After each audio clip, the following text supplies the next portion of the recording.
The morning sun was rising over Seoul when the sky changed forever.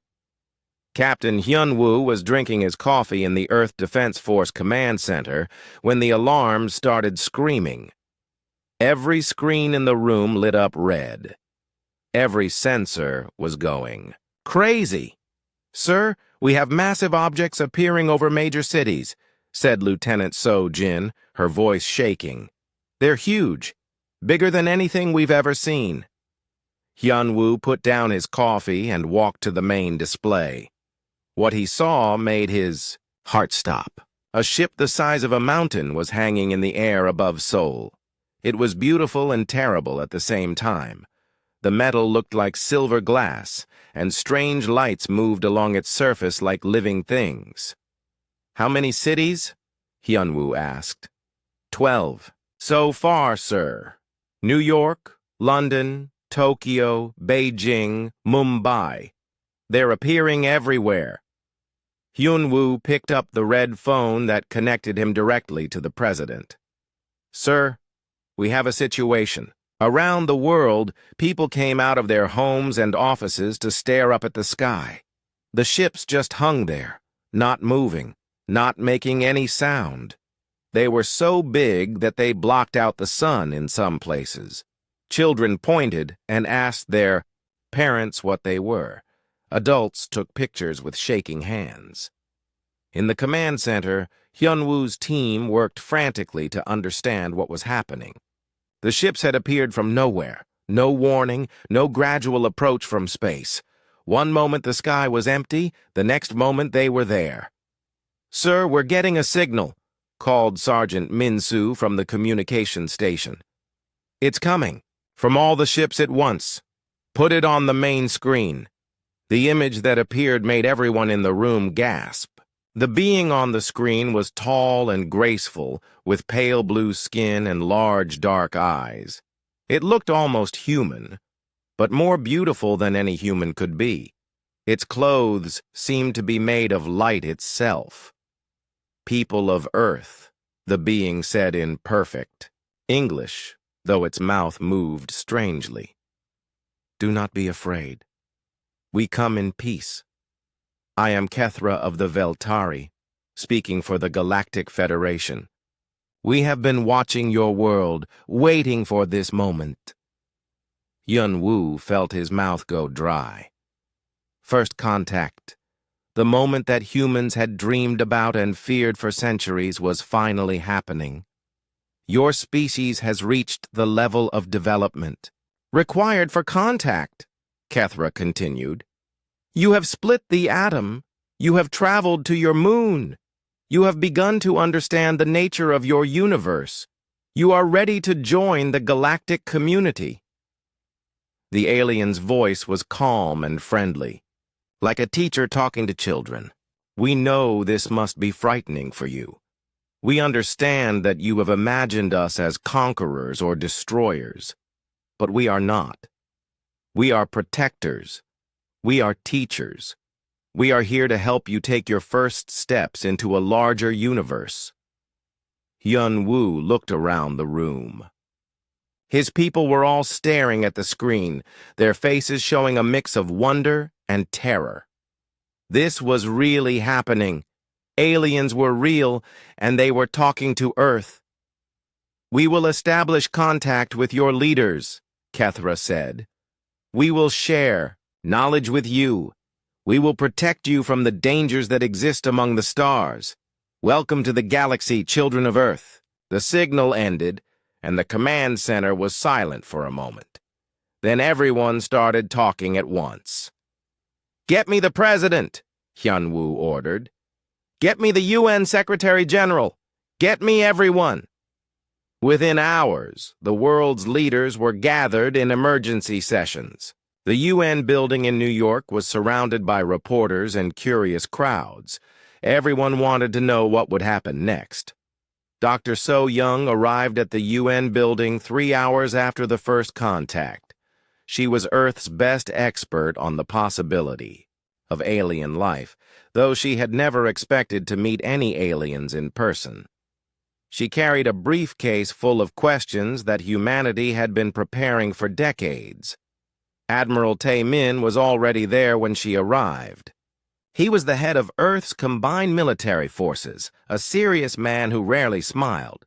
Today he looked even more serious than usual. "What do you think?" So Young asked him. "I think we're about to find out if all our science fiction movies were right or wrong," Tae-min replied. The second contact came that afternoon. Kethra appeared on screens around the world, standing in what looked like a garden full of impossible plants. The colors were too bright, too perfect. Everything about the aliens' world seemed like a dream. "Leaders of Earth," Kethra said, "we invite you to send representatives to meet with us. We have much to discuss. Choose your wisest people, your best minds. We will teach them about the galaxy that awaits you." So Young found herself chosen as part of the human delegation. Along with Admiral Tae-min and a dozen other experts, she would be humanity's voice in the most important conversation in history. The meeting took place on the alien ship above New York. A beam of light lifted the human delegation from the roof of the UN building, carrying them up through the clouds to the massive vessel waiting above. The inside of the ship was like nothing the humans had ever seen. The walls seemed to be alive, pulsing gently with soft light. The floors felt warm under their feet. Everything was curved and flowing, as if the entire ship had been grown rather than built. Kethra met them in a room that had no corners, where the ceiling opened up to show stars that were too bright and too colorful to be real. The alien was even more beautiful in person, moving with a grace that made the humans feel clumsy and awkward. "Welcome aboard," Kethra said, spreading its arms wide. "You are the first of your species to leave your world's atmosphere in this way. How does it feel?" "Amazing," So Young said, and she meant it. Everything about this experience was beyond her wildest dreams. "You have questions," Kethra said. "Ask them. We have much to share with you." So Young pulled out her list of prepared questions, but suddenly they seemed too small, too simple. "How do you ask about the meaning of life when you're standing on an alien spaceship?" "How many of you are there?" she asked instead. "The Galactic Federation includes 847 different species," Kethra replied. "We have been exploring the galaxy for over 50,000 of your years. We have seen civilizations rise and fall. We have learned much about peace and cooperation." Admiral Tae-min stepped forward. "What do you want from us?" Kethra's large eyes focused on him. "We want nothing from you, Admiral. We offer you everything. Protection from the dangers of space. Technology to heal your world's problems. Wisdom gained from thousands of other civilizations. All we ask is that you join us in peace." In the back of the group, a quiet man named Jae-sung took notes on everything. He was officially listed as a cultural attaché, but his real job was military intelligence. While the others asked about alien culture and technology, Jae-sung watched how the aliens moved, how their equipment worked, how their ship was designed. The meeting lasted 4 hours. The aliens were patient with every question, explaining things in simple terms that the humans could understand. They spoke of great cities among the stars, of peaceful cooperation between different species, of an end to war and suffering. When the delegation returned to Earth, the world was waiting for their report. The news was everything that humanity had hoped to hear. The aliens were friendly. They wanted to help. They offered a future among the stars. That night, Hyun-woo stood on the roof of the command center, looking up at the alien ship hanging in the sky above Seoul. It was beautiful in the darkness, covered with soft lights like a floating city. He should have felt hopeful. Humanity was about to join a galactic civilization. All the problems of Earth could be solved with alien technology. War, hunger, disease, all of it could be ended. So why did he feel so uneasy? The alien ship hung in the sky like a promise and a threat. Tomorrow, everything would change. Tomorrow, humanity would take its first step into a larger universe. Hyunwoo just hoped they were ready for what came next. 3 months had passed since the aliens first appeared over Earth. The world had changed in ways both big and small. Children drew pictures of friendly aliens in art class. Scientists worked day and night to understand the new knowledge being shared. Politicians argued about how humanity should respond to this gift from the stars. Today, a small group of humans would leave Earth for the first time to visit the alien capital. Diplomat Miran adjusted her formal dress as she looked out the window of the transport ship. She had been chosen to represent humanity because of her skill with languages and her calm personality.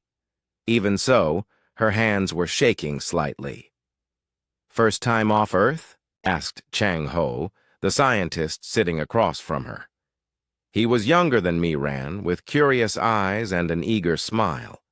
The aliens had invited him because of his work in physics, though he specialized in areas that seemed simple compared to alien technology. "First time in space at all," Miran admitted. "You?" "Same. Hard to believe we're really doing this."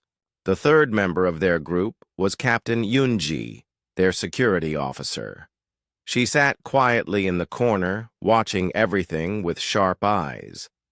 The aliens had been puzzled by humanity's request to bring security to a peaceful meeting, but they had agreed.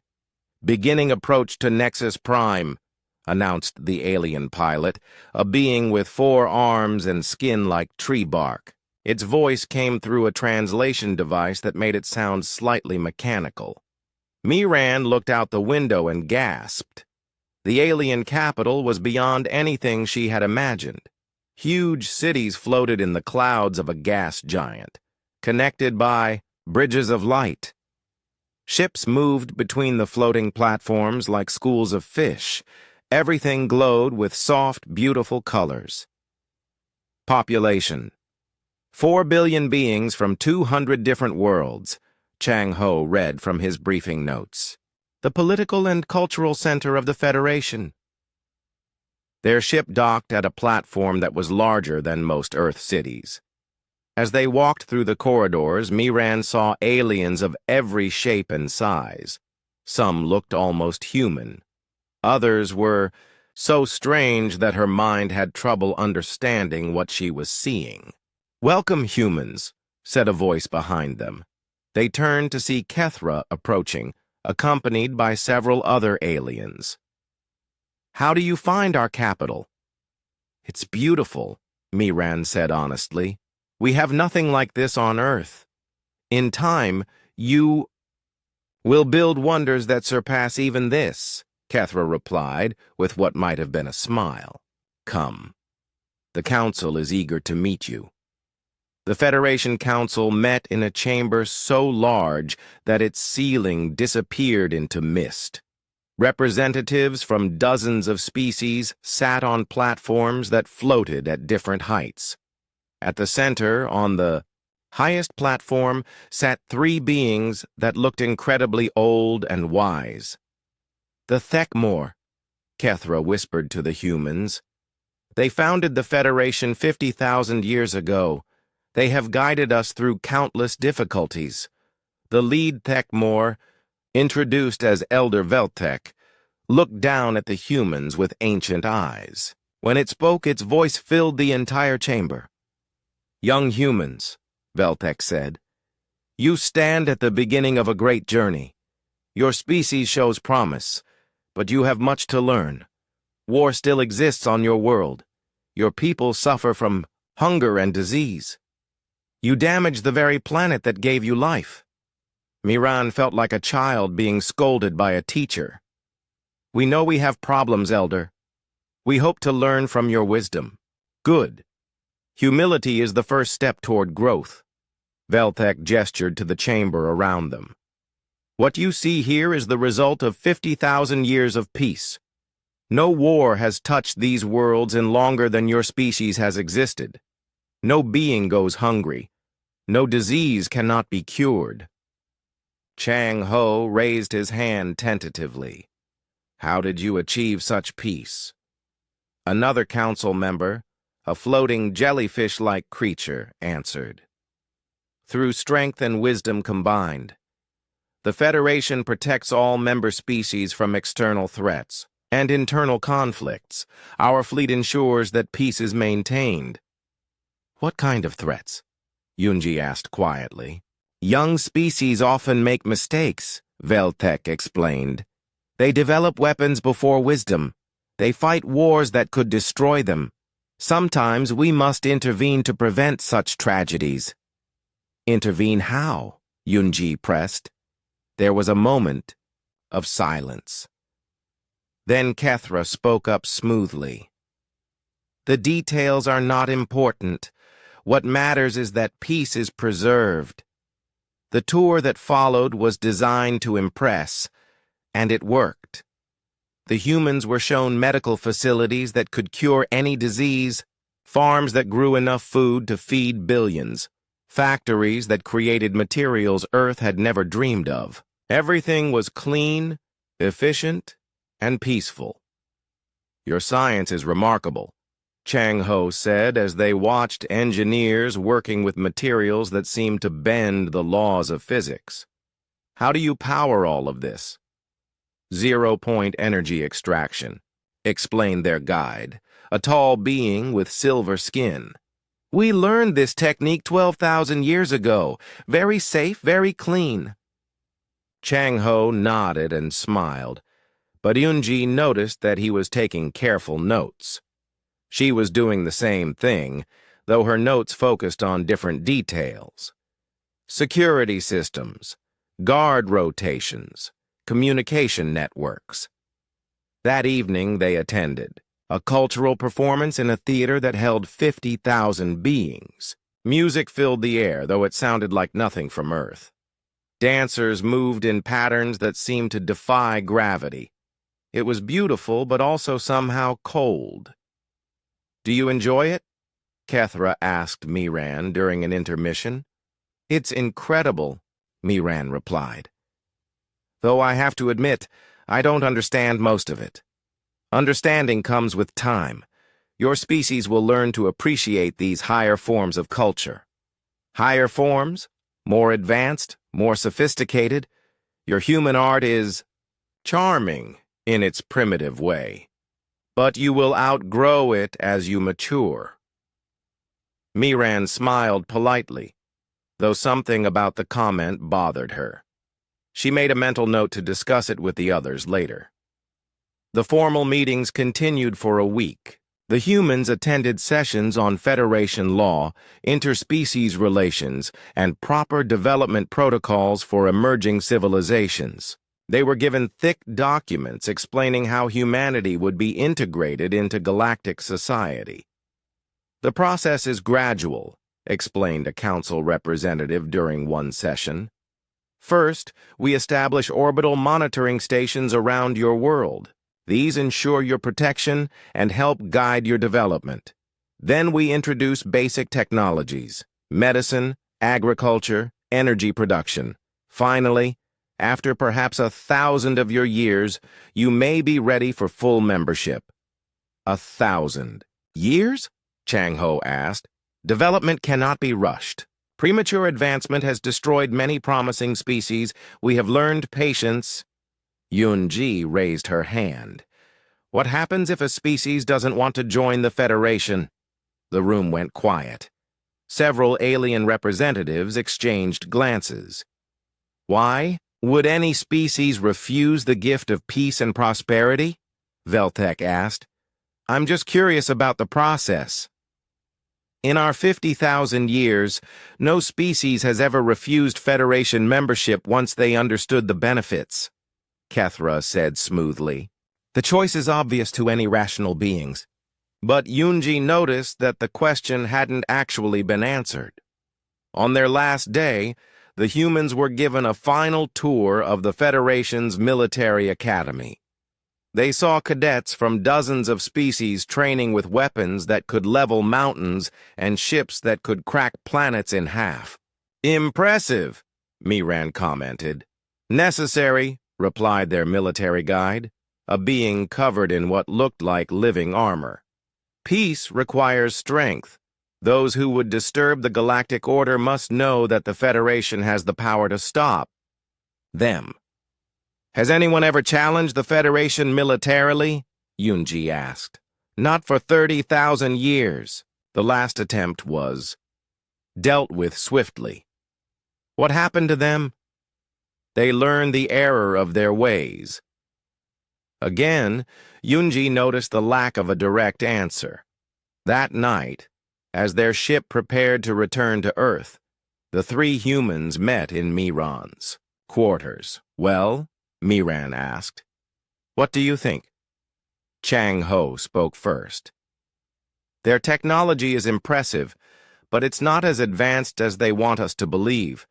Most of what they showed us is just refined versions of principles we already understand. What do you mean? Miran asked. Take their zero-point energy system. It's elegant, but it's also incredibly inefficient. We could probably build something better with the right resources. Yunji nodded. Their security is even more interesting.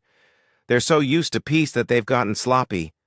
I could have taken over half their facilities with a good team and some basic equipment. You're both being too suspicious, Miran said, though she didn't sound convinced. They're offering us everything we've ever dreamed of. Peace, prosperity, an end to suffering. At what cost? Yunji asked. Did you notice how they avoided certain questions? What happens to species that don't cooperate? What did they do to the last civilization that challenged them? Maybe some questions don't need to be asked, Miran replied, but her voice was uncertain. Chang Ho leaned forward. Miran, in all the technology they showed us, did you see anything that seemed designed for creation rather than control? Miran thought about it. The medical systems could cure diseases, but they could also be used to control populations. The agricultural systems could feed billions, but they could also create dependency. Even the beautiful floating cities were essentially prisons, beautiful, comfortable prisons, but prisons nonetheless. The transport ship landed at a military base outside Seoul, the same place where Captain Hyunwoo had first watched the alien ships appear. But instead of being taken to the usual debriefing rooms, Miran, Chang Ho, and Eunji were escorted to a service elevator that went much deeper than any building should go. How far down are we going? Chang Ho asked as the elevator continued to descend. Deep enough, replied their escort, Colonel Jae-sung, the same quiet intelligence officer who had taken notes during the first alien meeting. His face was serious, and he carried himself like a man with dangerous secrets. The elevator finally stopped, and the doors opened to reveal something impossible. They were standing in a vast underground chamber carved from solid rock. The ceiling was so high it disappeared into darkness. Hundreds of people worked at stations filled with technology that looked nothing like anything the aliens had shown them. Welcome to the Real Earth Defense Force, Jae-sung said. Miran stared in shock. The technology around her was clearly more advanced than anything the Federation possessed. Holographic displays showed star maps with incredible detail. Weapons that seemed to bend light itself hung from testing racks. Ships that looked like they were made of crystallized space sat in launching bays. "This is impossible," Chang Ho whispered. "How long has this been here?" "Follow me," Jae Sung said. "There are people you need to meet." They walked through corridors lined with more impossible technology. Scientists worked on projects that seemed to violate the laws of physics. Engineers assembled devices that hummed with barely contained energy. Everyone they passed looked up at the returning delegation with expressions of hope and worry. The corridor ended at a pair of massive doors made from some kind of metal that seemed to absorb light. Jae Sung placed his hand on a scanner, and the doors opened silently. The room beyond was a council chamber, but not like the Grand Federation Hall they had just left. This one was built for function, not show. A circular table sat in the center, surrounded by chairs where a dozen people waited. At the head of the table sat President Ji-hoon, though not the president that the world knew. This man looked harder, more focused, as if he carried the weight of terrible knowledge. Around the table sat other faces that Miran recognized from news broadcasts, but they all seemed different here, more serious, more dangerous. "Please sit," Ji-hoon said. "You've had a long journey and we have much to discuss." Miran, Chang Ho, and Ayunji took seats at the table. The other people introduced themselves. General Hae Jin, Director of Advanced Research Dong Woo, Intelligence Chief Yu Jin, and others whose names carried weight in the hidden world they had just discovered. "Before we begin," Ji-hoon said, "I need you to understand that everything you are about to learn is classified at the highest level. The survival of humanity may depend on keeping these secrets." "What secrets?" Miran asked, though she was beginning to suspect the answer. "The secret that we are not what we appear to be," said Director Dong Woo. He gestured to the walls around. "Them. What you saw up there, the struggling human civilization that the aliens want to help, that's not real. It's a carefully constructed facade." Chang Ho leaned forward. "How long?" 200 years, General Hae Jin replied. "Ever since we first detected alien signals coming from the galactic core, we realized that first contact was inevitable, so we began preparing." "Preparing how?" Yunji asked. Intelligence Chief Yu Jin activated a holographic display above the table. It showed Earth, but not the Earth that anyone had ever seen. Underground. Cities stretched for miles beneath every major landmass. Orbital habitats hidden behind stealth technology housed millions of people. Ships that looked like they belonged in humanity's distant future moved through the solar system. "We built a shadow civilization," Yu Jin explained. "The cities, the technology, the military forces that the aliens see, they're all just the surface layer. The real human civilization has been developing in secret for 2 centuries. Miran felt dizzy. "But why? The aliens want to help us." "Do they?" Ji-hoon asked quietly. He activated another display, this one showing historical data. "Tell me what you learned about species that refused Federation membership." "They said no species had ever refused," Chang Ho replied slowly. "Exactly. They avoided the question. But we have been monitoring their communications for decades. We know what really happens to species that refuse to join." The display changed to show a series of worlds. Some were completely dead, their surfaces turned to glass by orbital bombardment. Others showed primitive civilizations struggling with Stone Age technology, though ruins around them suggested they had once been much more advanced. 400 civilizations, General Hae Jin said quietly. 400 species that either refused Federation membership or tried to leave after joining. The Federation calls them stabilization operations. They destroy any civilization that threatens their control. Yunji stared at the images. They're not protectors. They're conquerors. Worse, said Director Dongwu. They're slavers. Every species in the Federation exists to serve the Thekmor and their inner circle. They talk about peace and prosperity, but it's the peace of the grave and the prosperity of slaves. But their technology, Chang Ho protested, their cities, their achievements, built on the labor of conquered species, Yu Jin replied. Every beautiful floating city, every miracle cure, every wonder they showed you, it all comes from the forced labor of beings who thought they were joining a peaceful federation. Ji-hoon leaned back in his chair. The Federation is not what it claims to be. It's an empire built on lies, maintained through fear, and powered by the forced labor of hundreds of conquered civilizations. Miran felt sick. So what do? We have options, General Hyajin said. We've spent 200 years preparing for this moment. Our technology is far beyond anything the Federation possesses. Our military could defeat their entire fleet. But at what cost? Director Dongwu asked.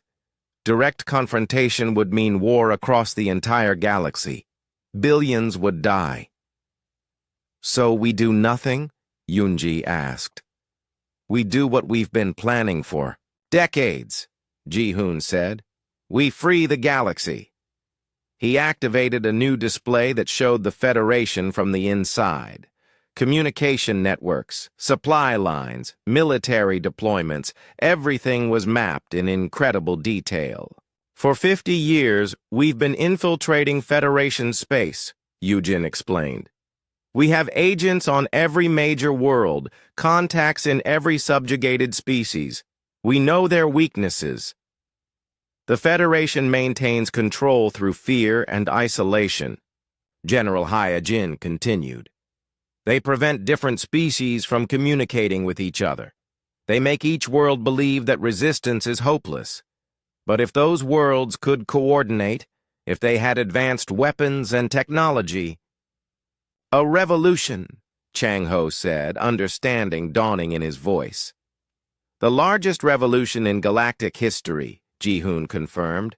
Coordinated uprisings on hundreds of worlds, all happening simultaneously. The Federation's forces are spread, thin maintaining control. They can't fight everywhere at once. What about Earth? Miran asked.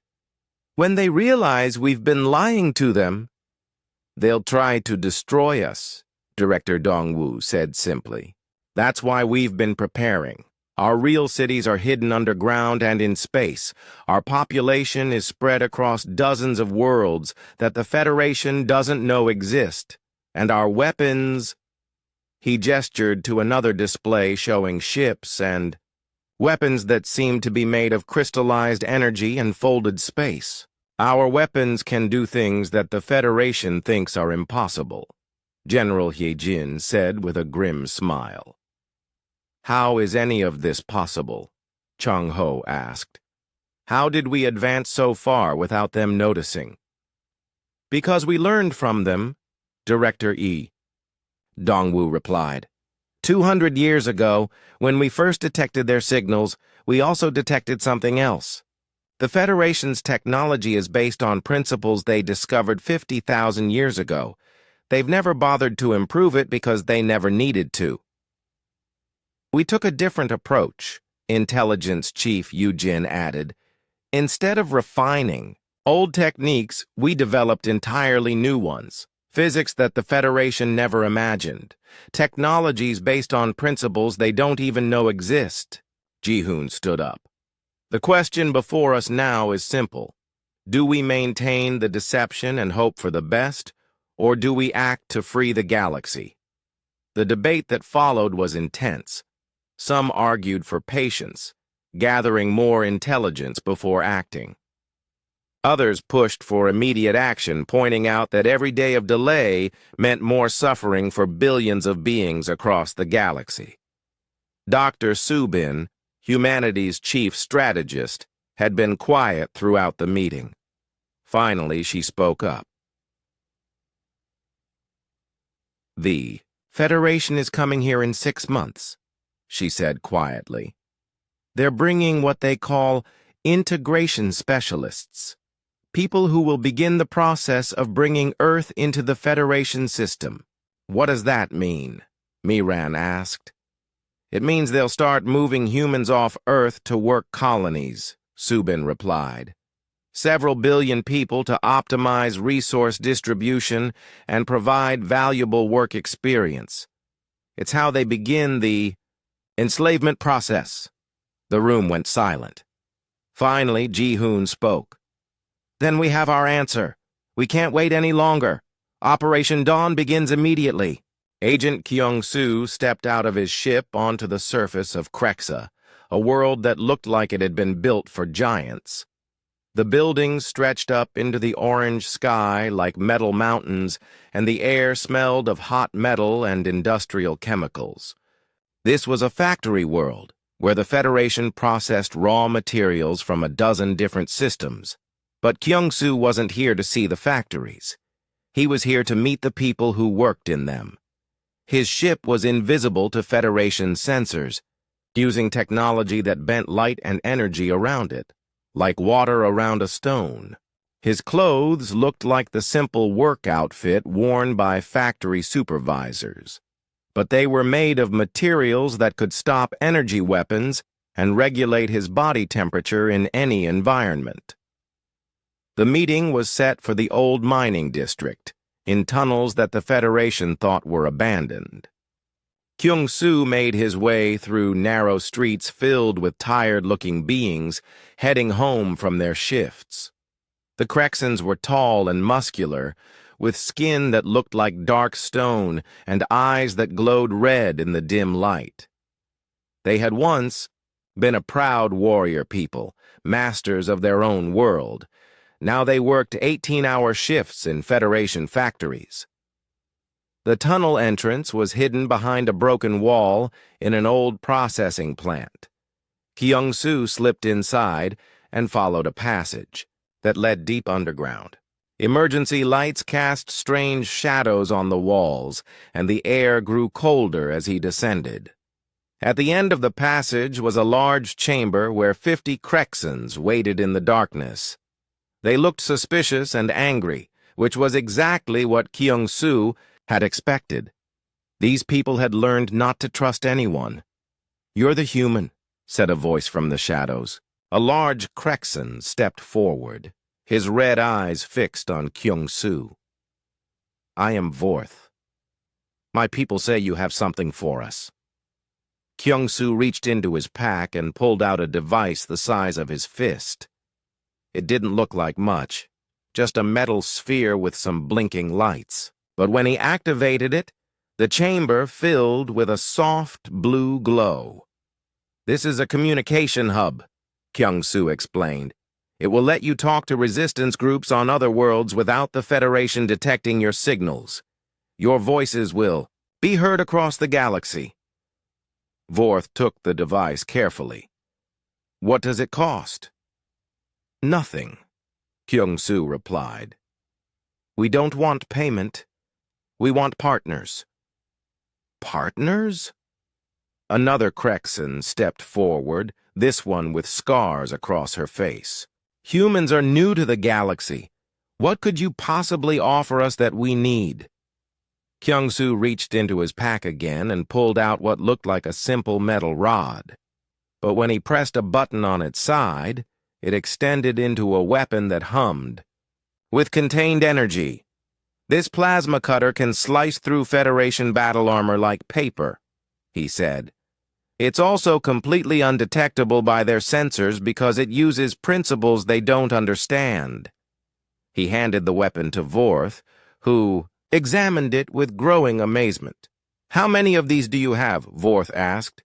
"Enough to arm every resistance fighter on this world," Kyung-soo replied, "and weapons are just the beginning. We have medical supplies that can heal injuries the Federation says are permanent. We have food that can feed your people when the Federation cuts your rations. We have shields that can protect your families when the security forces come." The Krexans looked at each other with expressions of hope that they had almost forgotten how to feel. "Why?" asked the scarred woman. "Why? Would humans help us?" Kyung-soo thought about how to answer that question. The truth was complicated. Humanity needed allies. The galaxy was in danger. Freedom was worth fighting for. But looking at these tired, desperate people, he found a simpler answer. "Because no one should have to live like slaves," he said. Similar. Meetings were taking place across the galaxy. On Serios II, an ocean world, Agent Bo-Ra swam through underwater cities with the aquatic Syrians. The Syrians had been free traders once, moving goods between worlds in their great ships.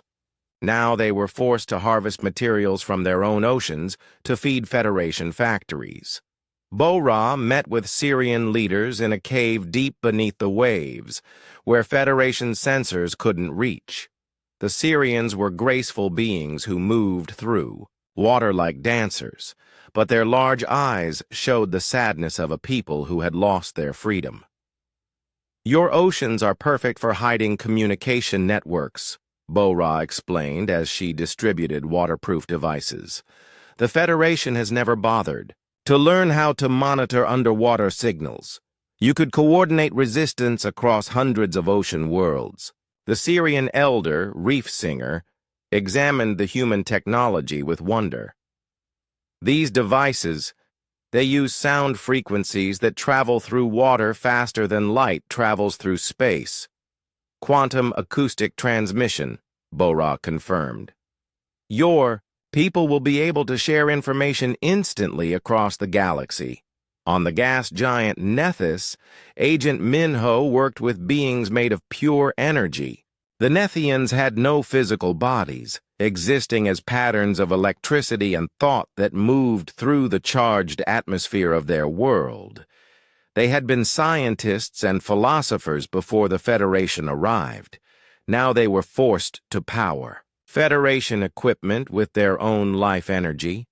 Minho floated in a protected suit through the colorful clouds where the Nethians lived.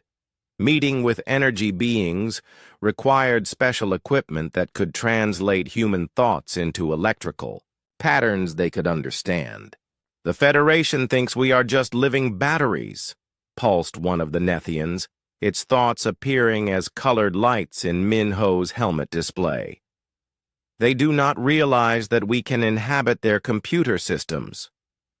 With these interface devices, you'll be able to do much more than inhabit them," Minho replied, distributing small crystals that glowed with inner light.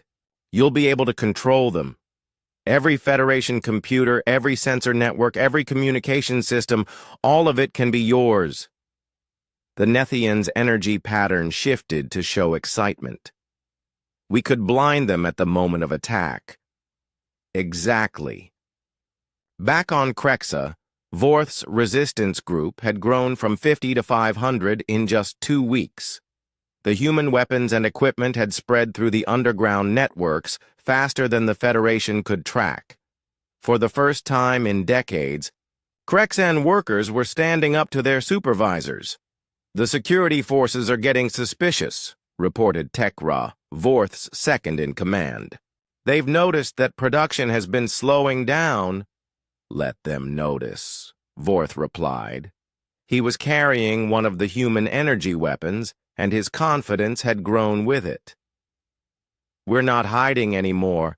Similar changes were happening on worlds across the galaxy." On the mining world of Draknor, the insectoid Draknites had stopped work in 3 major facilities.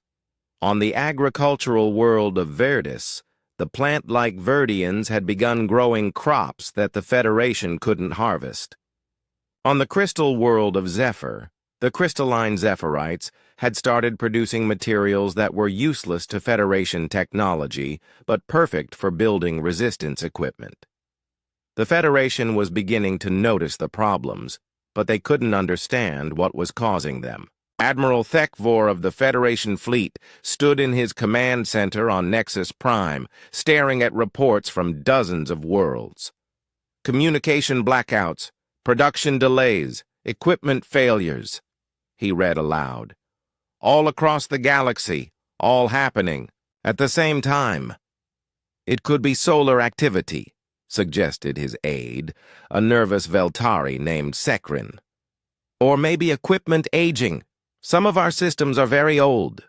50 worlds don't have equipment failures at the same time, Thekvor replied grimly. This is coordination. This is planning. By who? No species has the ability to coordinate across multiple systems. Thekvor didn't answer, but he was thinking about the humans.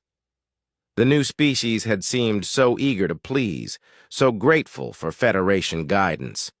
But there had been something about their questions, something about the way they watched and listened. Increase security on all integration worlds, he ordered, and send patrol ships to check on the problem systems. But the Federation patrol ships found nothing unusual. The resistance networks used human technology that was completely invisible to Federation sensors. Communications passed through quantum channels that the Federation didn't know existed. Weapons were hidden in storage areas that folded space in ways Federation physics said were impossible. On Earth, the hidden command centers tracked every development across the galaxy. Dr. Subin stood before a holographic display that showed the growing resistance networks as spreading patterns of light. 400 worlds now have active resistance cells, she reported to President Ji-hoon. The networks are growing faster than we projected. Any Federation response? Ji-hoon asked. They're increasing security, but they still don't understand what they're facing. They think it's random system failures. Intelligence Chief Yu Jin stepped forward. Our agents report that morale among resistance groups is higher than it's been in centuries. For the first time, these people believe they can win. What about weapons distribution? General Hyejin asked. On schedule, Subin replied. Every resistance cell will be fully equipped within 4 months. And coordination systems? Better than we hoped. The different species are sharing information and tactics. The Krexans are teaching the Syrians about ground combat. The message came during what should have been a routine diplomatic meeting. Ambassador Miran was sitting in the UN building in New York, reviewing reports about Earth's progress with Kethra and 2 other Federation representatives. Outside, the windows. Life continued normally, people walking to work, children playing in parks, traffic moving through busy streets. None of them knew that their world was about to change forever. We have wonderful news, Kethra announced with what seemed like genuine pleasure. The Federation Council has approved the next phase of Earth's integration. Miran smiled politely, though something in the alien's tone made her uneasy. What does that involve? Population optimization, replied Jexitar, one of the other Federation representatives. Earth currently has too many people concentrated in inefficient locations. We will help you redistribute your population to more productive areas. Redistribute? Approximately 4 billion humans will be moved to mining and agricultural colonies in nearby systems, Kethra explained. This will solve Earth's crowding problems while providing your people with valuable work experience. Miran felt her blood turn cold, but she kept her expression neutral. That's a significant change. Our people might need time to prepare for such a move. Preparation is unnecessary, Jexitar said dismissively. We have extensive experience with population transfers. The process is quite efficient. When would this begin? Miran asked, trying to keep her voice steady. Next month, Kethra replied. The transport ships are already en route to Earth. We wanted to surprise you with how quickly we could implement this beneficial program. Miran nodded and smiled, but inside she was screaming.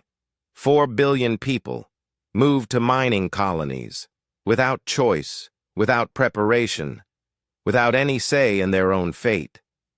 It was exactly what the hidden records had warned them about, the beginning of humanity's enslavement. I should inform our leadership, she said carefully. They'll want to coordinate with your officials. Of course, Kethra agreed. Though coordination is really unnecessary, we have handled similar transfers for hundreds of species. Your leaders can simply announce the decision to your people. After the Federation representatives left, Miran sat alone in her office for several minutes, staring out at the city. Millions of people going about their lives, unaware that aliens had just casually decided to relocate half of humanity to slave colonies. She reached for her secure communication device and sent a priority message to the underground command center. The timeline has changed. They're coming next month. Deep beneath the Himalayas, President Ji-hoon received the message while meeting with his senior staff. The reaction was immediate and intense. Next month? General Hye-jin slammed her hand on the table. We need at least 3 more months to complete preparations. The resistance networks aren't fully armed yet, Intelligence Chief Yoo-jin added. Half our agents are still distributing equipment. It doesn't matter, Ji-hoon said grimly. They've made their move. Now we make ours. Dr. Subin activated the galactic display, showing the locations of resistance cells across hundreds of worlds. We can accelerate the timeline, but it means taking risks we hadn't planned for. What kind of risks? Asked Director Dongwoo. Some. Resistance groups won't be fully prepared. Some Federation forces will be in better position to respond. We'll have to rely more on surprise and less on overwhelming force. Ji-hoon studied the display for a long moment. Red dots showed Federation military bases, blue dots showed resistance cells, and green lines showed the communication networks that connected them all. How long do we need for final preparations? He asked. 72 hours minimum, Subin replied. That's if everything goes perfectly. Then we have 72 hours. Send the activation signal to all agents. Operation Dawn begins in 3 days. The message went out through quantum communication channels that the Federation couldn't detect. On hundreds of worlds, resistance leaders received the same simple code. The dawn comes early. On Krexa, Vorth gathered his fighters in the old mining tunnels. The group had grown to over 2,000 Krexans, all armed with human weapons and trained in human tactics. The time has come, he announced. In 3 days, we take back our world. The reaction was electric. These people had been slaves for 3 generations, told that resistance was hopeless, that the Federation was too powerful to fight. Now they had weapons that could punch through Federation armor and communication systems that let them coordinate with rebels across the galaxy. What about their orbital defense platforms? Asked Tekra. Our human allies have that covered, Vorth replied with a grim smile. When we attack, we won't be alone. On Sirios 2, Bora's underwater resistance networks received the signal while planning their assault on the Federation's ocean processing facilities. The Syrians had always been peaceful traders, but decades of forced labor had taught them the value of controlled violence. The surface facilities first, decided Reefsinger, the Syrian elder who led the resistance. Then the orbital stations. Our human friends have given us weapons that work underwater and in space. What about civilians? asked another Syrian. We. Protect them, Reef Singer replied firmly. This is about freedom, not revenge. On the gas giant Nethys, the energy beings who called themselves Nethians prepared for a different kind of warfare. They had spent months infiltrating Federation computer systems, learning every detail of the enemy's technology. When the signal comes, we take control of everything, pulsed the Nethian leader through the quantum communication device Minho had given them. Their ships, their weapons, their sensors, all of it will serve us instead of them. The Federation was beginning to sense that something was wrong, but they couldn't understand what. Admiral Thekvor stood in his command center on Nexus Prime, reviewing reports that made no sense. Communication disruptions on 47 worlds, his aide reported. Equipment failures on 62 worlds. Production delays on over 100 worlds. All in the past week? Thekvor asked. Yes, sir. And it's accelerating. Thekvor stared at the galactic map, watching as red warning indicators appeared across the Federation's territory. Something was happening, something coordinated and planned. But what species had the ability to organize across so many systems? Sir, another aide interrupted, we're receiving reports of unusual activity around Earth. What kind of activity? Energy. Readings that don't match anything in our databases. Ships moving in patterns that don't follow standard orbital mechanics. Thekvor felt a chill run through his body. The humans. The eager, grateful, primitive humans who had seemed so pleased to join the Federation. Could they be involved in this? Somehow? Send a fleet to Earth, he ordered. Full battle group. If the humans are connected to these problems, we need to deal with them immediately. But it was already too late. The Federation fleet that set course for Earth would never arrive. In the hidden chambers beneath Earth's surface, President Ji-hoon stood before the assembled leaders of humanity's shadow government. The room was filled with generals, scientists, intelligence officers, and diplomats, the people who had spent their lives preparing for this moment. In 24 hours, we will reveal ourselves to the galaxy, Ji-hoon announced. For 200 years, we have hidden our true capabilities. Tomorrow, the Federation will learn what humanity has become. General Hyojin stepped forward. The Seoul Defense Fleet is ready. All ships are armed and positioned. When the Federation fleet arrives, they'll find more than they bargained for. Resistance networks? Ji-hoon asked. 500 worlds are. Ready to act, Intelligence Chief Yujin reported. The moment we begin our attack, uprisings will start across the galaxy. Civilian protection? All essential personnel have been moved to secure locations, Director Dongwoo confirmed. The surface cities are mostly evacuation shells now. If the Federation tries to bombard Earth, they'll be attacking empty buildings. Ji-hoon nodded. Then we're as ready as we'll ever be. On the surface, in the UN building, Miran continued her performance as humanity's naive representative. She met with Kethra and other Federation officials, expressing concern about the population transfer, but accepting that it was necessary for humanity's development. Your people will be much happier in the colonies, Kethra assured her. They'll have meaningful work and proper supervision. I'm sure they will, Miran replied, thinking about the weapons hidden in her desk and the communication device that would let her coordinate with assault teams when the time came. The Federation transport. Ships arrived in Earth orbit 12 hours early, catching even their own officials by surprise. The massive vessels took positions around the planet, preparing to begin the forced relocation of 4 billion humans. In the underground command center, alarms began to sound. Federation fleet in Earth orbit.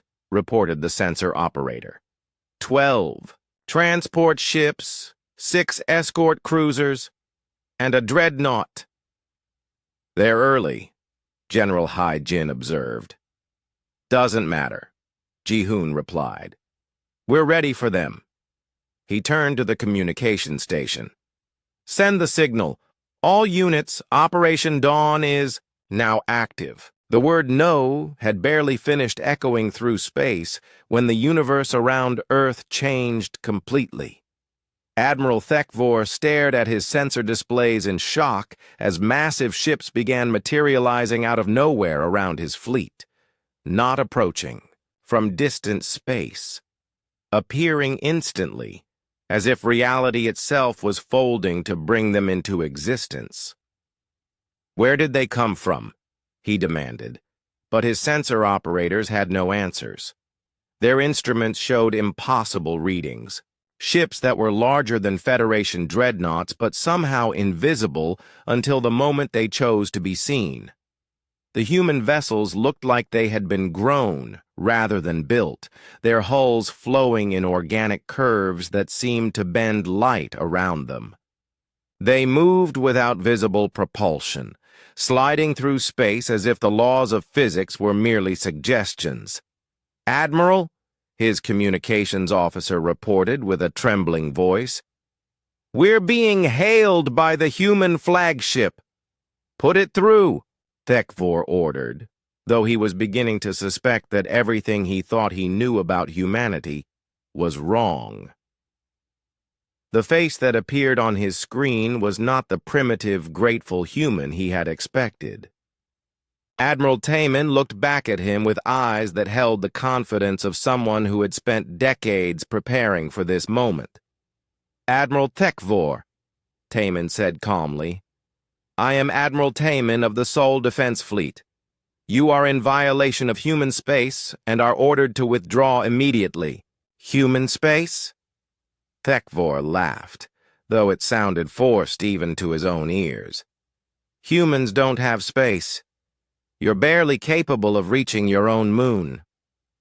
That's what we wanted you to think, Taman replied. You've been watching a carefully constructed illusion for the past 6 months. Allow me to show you reality. The space around Earth suddenly filled with human ships, not dozens, hundreds. Ships that dwarfed anything in the Federation fleet, armed with weapons that hummed with barely contained energy. Orbital stations that had been invisible moments before revealed themselves, their surfaces bristling with defensive systems. But it wasn't just the ships that shocked Thekvor. The planet below was changing too.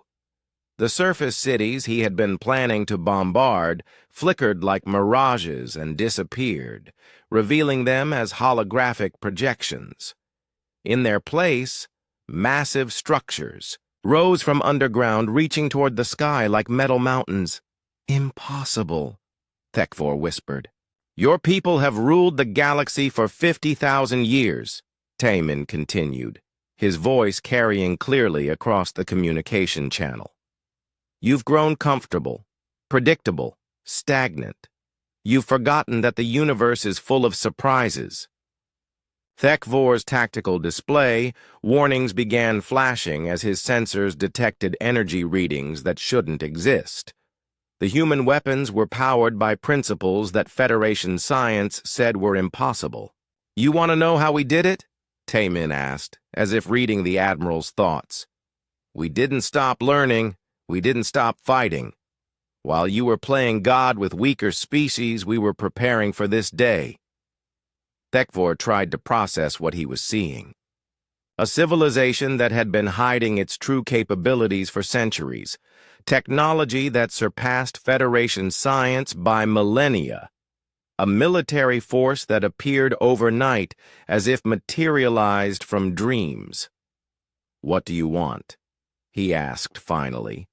We want you to listen, Taman replied, because what's happening here is happening across the entire galaxy. At that moment, reports began flooding into Thekvor's command center from across Federation space. His communications officer's face went pale as message after message arrived. "Sir, we're receiving distress calls from over 200 worlds," the officer reported. "Krexa, Serios II, Nethys, Draknor, uprisings everywhere." "Impossible," Thekvor repeated, but he was beginning to understand that impossible was no longer a useful word. On Krexa, Vorth led his fighters through the Federation garrison like a force of nature. The human weapons cut through Federation, armor as if it were paper. The Krexan warriors moved with purpose and coordination that the Federation had spent decades trying to break out of them. "The orbital defense platform is trying to target us," Tekra reported as explosions lit up the sky above them. "Let them try," Vorth replied grimly. He activated a human communication device. "Sky Cleaner, this is Ground Striker. We need orbital support." "Confirmed, Ground Striker," came the reply.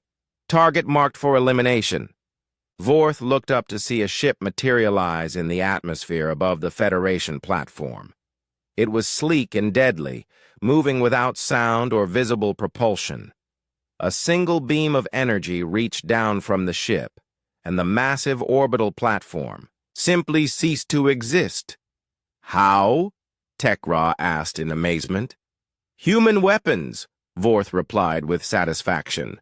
"They work differently than anything the Federation understands." On Serios II, the underwater cities had become launching points for a coordinated assault on Federation facilities. Reef Singer's forces moved through the oceans like living torpedoes, their human-supplied equipment allowing them to breathe in space as easily as in water. "The Federation fleet is trying to escape," reported one of the Syrian commanders as they surrounded the orbital processing stations. "Stop them," Reef Singer ordered. "No one leaves until they surrender." The Syrian ships, designed by human engineers to operate in any environment, swarmed around the Federation vessels. Their weapons fired beams of crystallized water that somehow pierced energy shields and hull armor alike. On the gas giant Nethys, the energy beings had taken a different approach. Instead of fighting Federation systems, they had simply taken control of them. Admiral Korthek of the Federation's 7th Fleet found himself trapped in his own command ship as every system began operating on its own. His weapons turned away from rebel targets. His communications began broadcasting surrender messages. His life support system started playing what sounded like alien music. "What's happening to my ship?" he demanded of his engineering staff. "The computer systems are compromised," his chief engineer reported. "Something is inside our networks, controlling everything. Remove it." "We can't, sir. It's not a program or a virus. It's alive. And it knows our systems better than we do." In the quantum-charged atmosphere of Nethys, the energy being that humans called Storm Dancer pulsed with satisfaction as it controlled a dozen Federation ships simultaneously. The human interface technology had allowed the Nethians to do more than inhabit Federation computers. They could become one with them, turning the enemy's own weapons against them. Back in Earth orbit, Admiral Thekvor was beginning to understand the scope of what was happening. This wasn't just an uprising. It was a coordinated revolution across the entire galaxy. "Sir," his intelligence officer reported with a shaking voice, "we're receiving surrender broadcasts from Federation forces on over 300 worlds. Our fleets are being overwhelmed everywhere." "By who?" Thekvor demanded, though he was beginning to suspect the answer. "By species we thought were completely pacified, sir. They're using technology we've never seen before, weapons that ignore our shields, ships that appear from nowhere, communication systems that we can't detect or intercept." Admiral Taemin's face appeared on the main screen again. "Are you beginning to understand, Admiral?" How? Thekvor asked. How did you coordinate this? How did you arm so many worlds without us knowing? The same way we hid our true civilization from you, Taemin replied. We used technology you never imagined and helped people you never bothered to understand. A new voice joined the conversation. President Ji-hoon, speaking from the command center deep beneath Earth's surface. Admiral Thekvor, Ji-hoon said, let me explain what you're really facing. For 50,000 years, the Federation has maintained control through fear and isolation. You've kept different species apart, made them believe they were alone, convinced them that resistance was hopeless. We brought peace to the galaxy, Thekvor protested. You brought slavery, Ji-hoon replied sharply. We've seen your records. We know what happened to the 400 civilizations that tried to resist Federation rule. We know about the orbital bombardments, the forced relocations, the species reduced to Stone Age conditions for the crime of wanting freedom. Thekvor felt something cold settle in his stomach. Those records were classified at the highest levels. How could humans possibly have access to them? You want to know how we found out? Dr. Subin's voice joined the conversation. We've had agents in your government for decades. We've been inside your computer systems, reading your files, learning your secrets. We know everything about the Federation's real history. The tactical display in Thekvor's command center was now showing the true scope of the rebellion. Red warning lights covered half the galaxy as Federation forces found themselves under attack from species they had considered completely controlled. This is impossible, Thekvor said again, but the words sounded hollow even to him. Admiral, General Hae-jin's voice cut through the communication channel. You're thinking like someone who's been in charge for so long that you've forgotten what real opposition looks like. The Federation has spent 50,000 years fighting primitive species with inferior technology. Today, you're facing an enemy that's better than you in every way that matters. What do you want? Thekvor asked desperately. The war that had lasted 50,000 years ended in 93 days. Not because the fighting took that long. Most Federation forces surrendered within the first week, once they realized the scope of what they faced. The remaining time was spent hunting down the scattered remnants of Federation leadership who refused to accept that their empire was over. General Hae-jin stood on the bridge of her flagship, watching as the last Federation stronghold fell to the combined forces of a dozen liberated species. The ancient fortress on Kethamor had been built to withstand any attack the Federation's enemies could mount. But the Federation's enemies had never included beings who could walk through walls or ships that existed in folded space. Final resistance. Neutralized, reported Captain Sung-ho from the tactical station. The fortress is secure. Casualties? Hae-jin asked. Minimal on our side. The Federation defenders are mostly unharmed. The Krexan assault teams used human stun weapons rather than lethal force. Hae-jin nodded with satisfaction. That had been one of humanity's conditions for supporting the rebellion. This was to be a war of liberation, not extermination.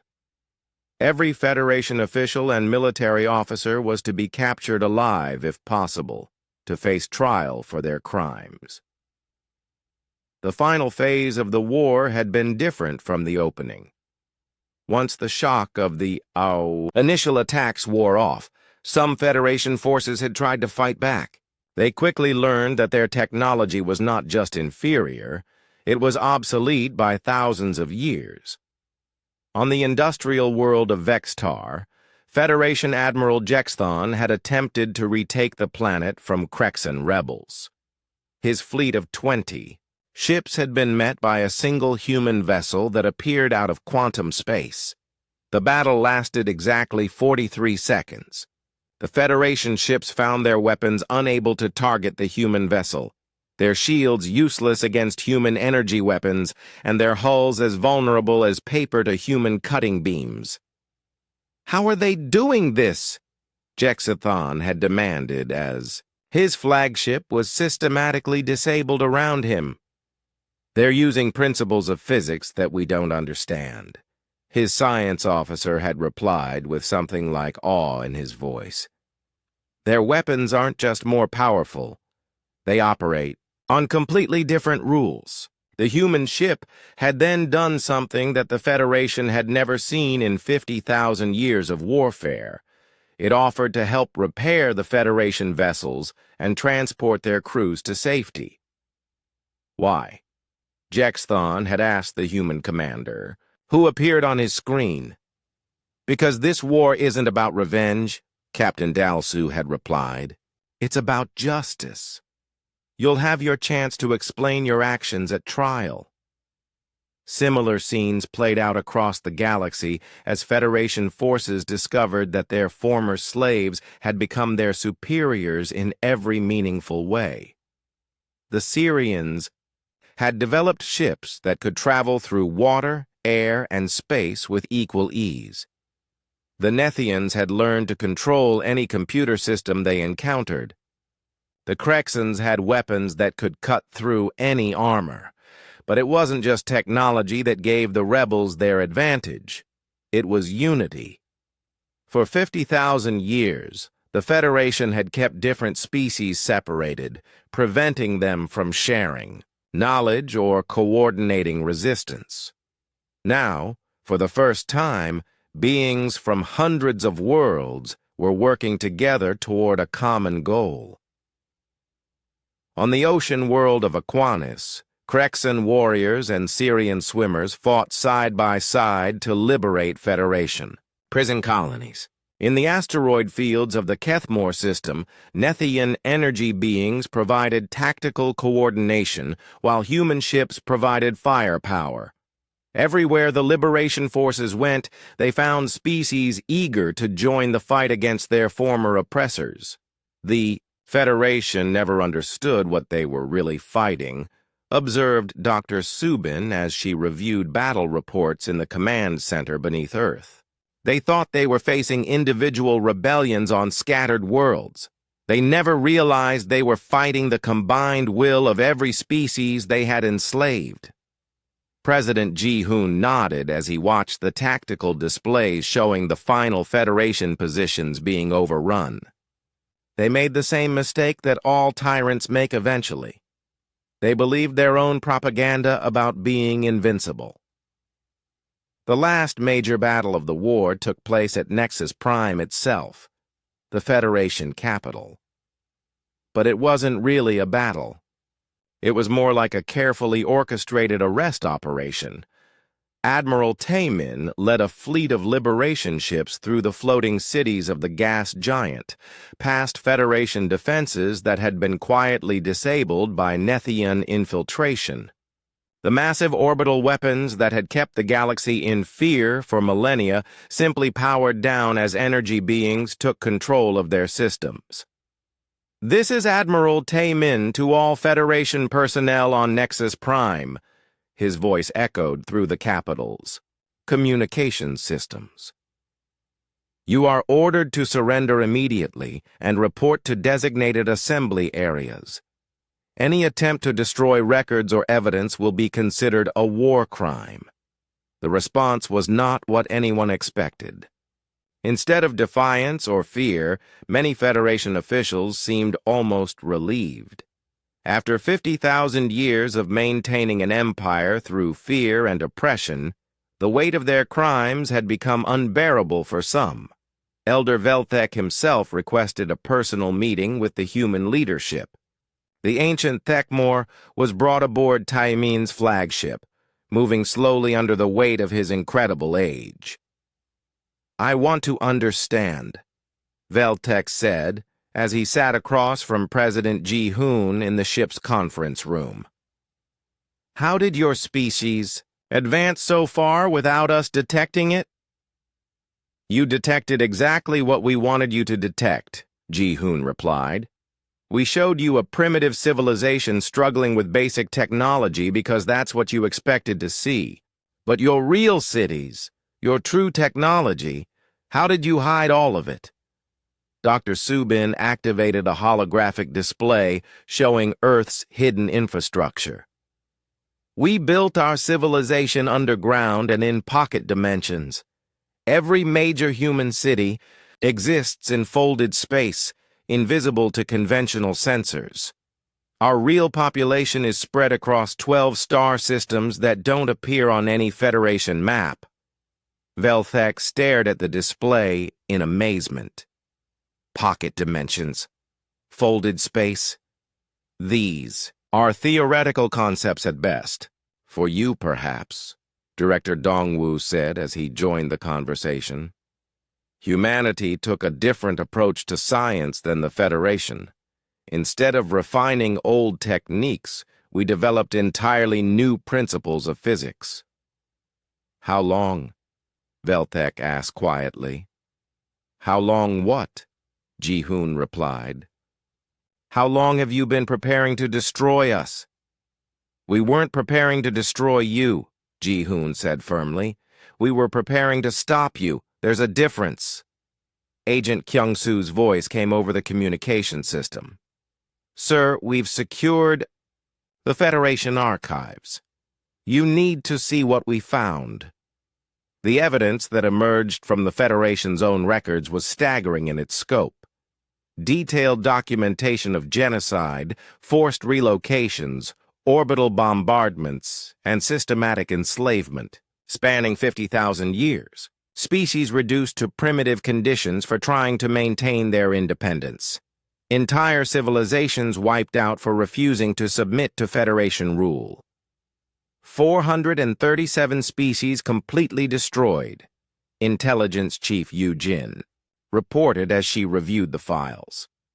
Over 2,000 more reduced to pre-industrial conditions.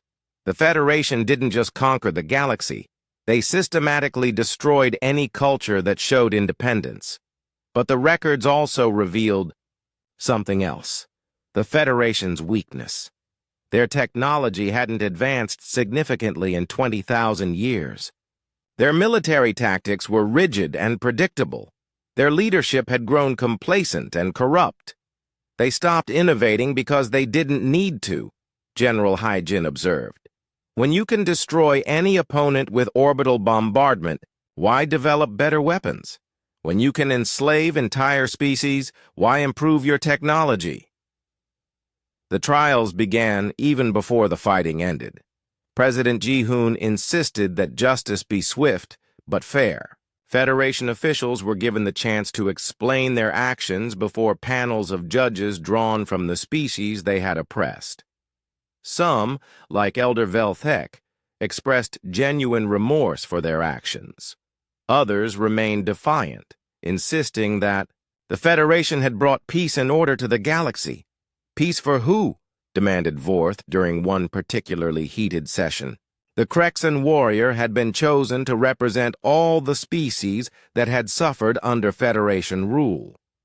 My people worked 18-hour shifts in your factories for 3 generations. My children grew up believing they were born to be slaves. You call that peace? The galaxy was chaotic before the Federation, replied the defendant, a mid-level administrator named Kexthol. We brought stability. You brought terror, Reef Singer interjected from her water-filled testimony booth. The stability of the Yi grave is still stability. The trials revealed the full scope of the Federation's crimes, but they also showed something else. Many of the lower-level officials had been as much victims as perpetrators. Generations of beings had grown up believing that the Federation's way was the only way, that resistance was futile, that slavery was a form of protection. What do we do with them? Miran asked during one of the evening strategy sessions. She had been appointed as the head of the post-war reconstruction committee. 5 years had passed since the Liberation War ended, and the galaxy barely resembled the one that had existed under Federation rule. Ambassador Miran stood in the Assembly Hall of New Nexus, the capital of what was now called the Free Worlds Alliance. The building itself was a symbol of how much had changed. Instead of the imposing hierarchical architecture of the old Federation Council chambers, this hall was designed as a circle where every representative sat at the same level. Today marked the 5th anniversary of Liberation Day, and delegates from 847 worlds had gathered to celebrate how far they had come. The motion before us today, Miran announced to the Assembly, concerns the establishment of joint research stations in the outer spiral. The Andromedan Contact Committee has detected signals from our neighboring galaxy that suggest intelligent life. The debate that followed would have been impossible under Federation rule. Representatives from dozens of species offered different perspectives, shared resources, and worked together to solve problems. The Crexans offered their expertise in building stations that could withstand cosmic radiation. The Syrians suggested underwater construction techniques that could be adapted for the vacuum of space. The Nethians provided energy beings who could monitor distant signals in ways that no physical sensor could match. The proposal is approved unanimously, Miran announced after the vote. Construction will begin next month, with participation from any world that wishes to contribute. After the session ended, Miran walked through the corridors of New Nexus, marveling at how different it felt from the old Federation capital. Where the Federation buildings had been cold and imposing, designed to intimidate visitors, these halls were warm and welcoming. Art from hundreds of different cultures decorated the walls. Music from dozens of worlds played softly in the background. Children from various species played together in garden areas that would have been unthinkable in the rigid hierarchy of the old empire. She found President Ji-hoon in his office, reviewing reports from across the galaxy. He looked older than he had during the war, but more peaceful. The burden of leading a secret rebellion had been replaced by the different but lighter burden of helping build something new. "How are the integration programs going?" Miran asked as she took a seat across from his desk. "Better than we hoped," Ji-hoon replied, gesturing to the reports. "The former Federation worlds are adapting well to self-governance. Most of the species that were enslaved are rediscovering their original cultures, and they're sharing what they learn with each other." "Any problems?" "A few. Some worlds are struggling with the transition from forced labor to free economy. Others are having difficulty choosing their own leaders after generations of being told what to do. But overall, freedom seems to agree with people." Miran smiled at that. "What about the former Federation officials?" "Most of them are completing their rehabilitation programs. The education courses about the cultures they helped suppress have been particularly effective. Many of them are now working as historians, helping to piece together the records that the Federation tried to destroy. The rehabilitation programs had been one of humanity's most controversial suggestions after the war. Instead of simply imprisoning all Federation officials, the Alliance had offered education and community service as alternatives for those who showed genuine remorse. The program had worked better than anyone expected. Former oppressors were becoming some of the most dedicated workers for galactic reconciliation. "Have you seen the latest reports from the exploration fleets?" Ji-hoon asked, activating a holographic display above his desk. Miran leaned forward to study the data. Ships from dozens of worlds were now exploring the galaxy together, discovering new systems and making contact with isolated civilizations that the Federation had either ignored or hadn't yet found. 7 new spacefaring species in the past year, she read, all of them choosing to join the Alliance voluntarily. The contrast with Federation expansion is striking, Ji-hoon observed. The Federation grew through conquest and forced integration. The Alliance grows through invitation and cooperation. One of the most remarkable discoveries had been the Achani, a species of crystalline beings who had hidden in the galaxy's outer rim for thousands of years, terrified that the Federation would find them and force them into slavery. When Alliance exploration ships made first contact, the Achani had been amazed to learn that the Federation was gone, and that species now cooperated as equals. We thought we would have to hide forever, their representative had told the Alliance Council. We never imagined that the galaxy could change so completely. Miran's communication device chimed with an incoming message from General Hyojin.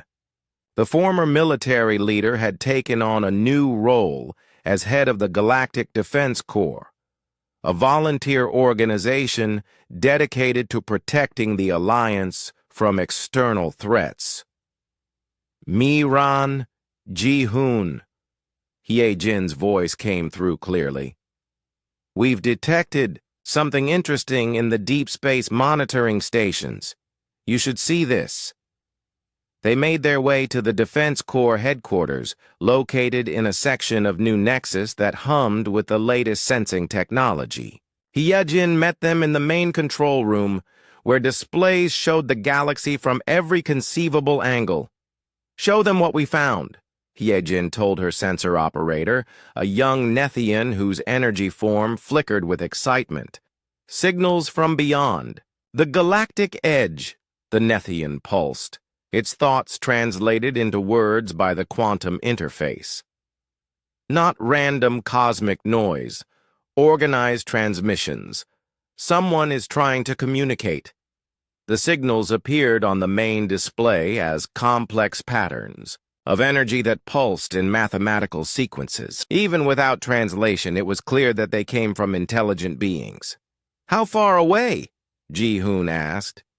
Approximately 40,000 light-years beyond our galaxy's edge, Hyejin replied. But the signals are getting stronger. Whatever's sending them is getting closer. Closer how? Miran asked with concern.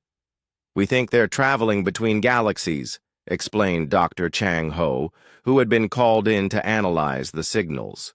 The transmission sources are moving toward us at speeds that should be impossible. Should we be worried? Ji-hoon asked. That depends, Chang Ho replied. The signals could be peaceful contact attempts from another galactic civilization, or they could be scouts for something less friendly. Hyejin pulled up tactical displays showing the Alliance's defensive capabilities. We're much better prepared than the galaxy was when humanity first made contact with the Federation. We have ships from 847 worlds. Weapons based on principles that even we don't fully understand. And most importantly, we have unity. What kind of unity? Miran asked. The kind that the Federation never achieved, said a new voice from the doorway. Agent Kyung-soo entered the control room, carrying reports from the Outer Rim monitoring stations. I've been visiting the border worlds, checking our defensive preparations. Every species is contributing something unique to our defense networks. He activated a display showing the galaxy's defensive infrastructure. It was unlike anything that had ever existed before. Not a rigid military hierarchy like the Federation had used, but a flexible network of cooperation.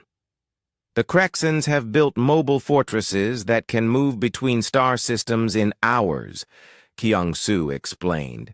The Syrians have developed sensor networks that operate underwater, underground, and in deep space.